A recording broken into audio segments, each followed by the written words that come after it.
Welcome to the League of Legends patch preview. I'm Freak and I'm here with Morello, lead champion designer. Together we'll be discussing some of the gameplay changes coming into the next update for League of Legends. While this video does not cover every single change, it will explain the thought process behind some of our decisions. Our more support-oriented tanks tend to get blown up in teamfights without a lot of focus from the enemy team. In this update, we're giving magic resist per level to Alistar, Amumu, Leona, Nunu, and Taric. Why these champions and why this buff? Magic resist per level is really there to help people that are up in the front lines survive area of effect damage more effectively. The characters we've selected here are typically in the support tank kind of role, which means they're not getting as much gold as a solo lane, but still need the survivability to get the job done. This is a pretty simple change that should just help support tanks feel more like real tanks at later stages in the game.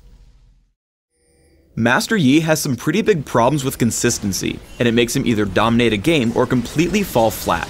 Next update, Highlander's duration is going up at lower ranks. What do we expect to happen after these buffs?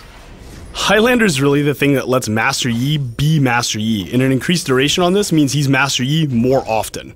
The duration increase on Highlander is really there to give Yi mid-game teamfight presence and better ganking power. This is really important for Yi as he's the kind of character who needs a ton of gold and he needs to have a decent early game to be effective later.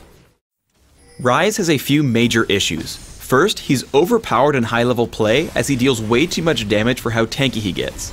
Second, he has only one real item build without any room for variety. In the Varus update, Ryze is undergoing a whole suite of changes. The mana ratios on Overload and Rune Prison are getting nerfed, but Spell Flux is gaining one. Overload's base damage and ability power ratio are going up, and Spell Flux is going to prioritize bounces to enemy champions.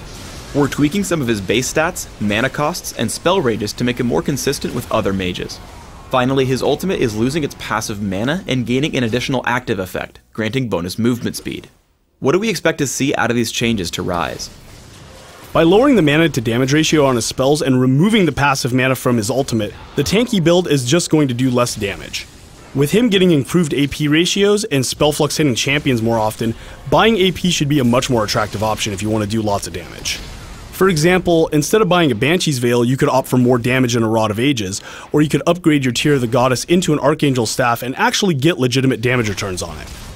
The addition of movement speed to the ultimate gives Ryze more gameplay options.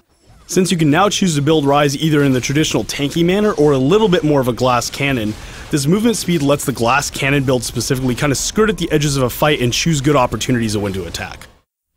Itemization for our ability power oriented champions has grown pretty stale, so we're amping up a number of our ability power items. Deathfire Grasp is losing its mana regeneration and gaining more ability power. Morello's Evil Tome is replacing its blasting wand with Cage's Lucky Pick. Additionally, it's gaining an active effect that reduces the incoming healing on an enemy champion for a few seconds. Finally, the total cost for Will of the Ancients is going up. What do we hope to see out of all these changes? Increasing the ability power on Deathfire Grasp makes it really that all-in kind of nuker AP item it's supposed to be. Manaless champions can now look at Deathfire Grasp as a viable option since they're not wasting gold on mana regeneration.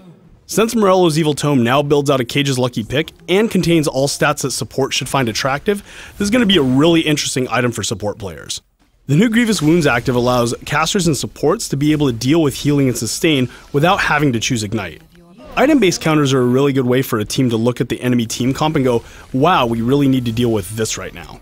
And for all the Mundo and Swain players out there, this item does require an investment and you're not totally screwed. So we think it's going to be fine, but as always, we will keep an eye on this type of thing. Since Will of the Ancients was too cost efficient for the stats you were getting, we wanted to raise the cost as opposed to reduce the power. So you still get the cool item, you just have to pay what the item is worth now. The reason we touched all these items in the first place was to increase caster item diversity. Most games you just saw a Death Cap or a Will of the Ancients on almost every AP caster, and this should open up a lot more options for how you want to customize your AP mage play. Thanks for tuning in to the League of Legends patch preview. Please subscribe to the Riot Games YouTube channel above and leave us your comments just below the video.